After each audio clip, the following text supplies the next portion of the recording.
We got to this moment not in just a few weeks. This has been a moment that has been building in our country for generations. There have been generational calls for accountability in police. Martin Luther King stood on the Mall and spoke specifically in his I Have a Dream speech towards police brutality. You can go to the Kerner Commission. You can go to the studies that were done in the 60s after cities were exploding, one after another, pointed to the patterns and practices of police brutality and lack of accountability, lack of transparency, and lack of consequences when police officers do horrible things. There have been people who've worked for generations to try to get to this point in America. We're now, after the gruesome deaths of George Floyd and Breonna Taylor, hundreds and hundreds of thousands of Americans have been protesting in the streets. Objective polling shows that Democrats and Republicans are calling for specific actions supported by a majority of Republicans to end these kind of nightmares. No-knock warrants, carotid holds, choke holds, racial and religious profiling. And at this moment, what do we see Mitch McConnell and the Republicans doing? They're setting up a process that they know will fail.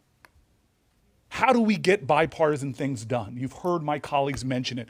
We saw it with the immigration reform, a Gang of Eight. We saw it with the criminal justice bill in committee. There's been no Gang of Eight call. There's been no assigning to committee. There's been no pointing out senators, go try to work this out, find the common ground, build from there. Instead, he's setting up a process intentionally knowing that it will fail, all built upon a bill that every major organization that's been working on police reform says we should not go on to, we should not entertain what is symbols and no substance.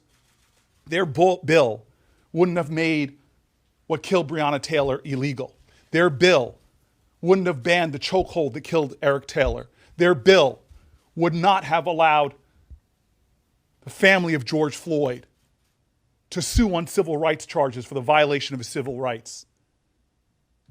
Their bill fails over and over again. People in the community, people in all 50 states, hundreds of cities and small towns are not standing up and chanting, we want a commission. We want a commission. No, they want accountability. They're not standing up and saying, we want more data. We want a study. No, they're saying that there are certain practices that should be violated. There's certain should be stopped, and there's certain transparency that we should have. And when a police officer does something that so violates the conscience of this country, they should be able to be held accountable in courts. And so this is a moment of appeal. There's a way to get this done. I've been involved in that kind of work in the Senate that got the same civil rights communities that are condemning this bill and condemning the process that Mitch McConnell is leading us to an end. Those same civil rights communities were a part of our process to pass criminal justice reform. And so this is truly sad. It is sad that Mitch McConnell is putting us in this direction and creating a process that will fail, built upon a bill that is so flawed, so inadequate, that everyone from the ACLU, the Lawyers Committee for Civil Rights, the Urban League, the NAACP, everyone is saying who's been fighting for these issues, organizations that have been fighting for generations, knows is a bill that is not even capable of creating the kind of accountability that could have saved the lives of the people whose names we say so often now in this moment of challenge. And so I want to conclude with this. We need to rise in this moment. We need to come together in a bipartisan way. We need to get real work done that will save Black lives, reform policing, and make this nation a safer place for everyone.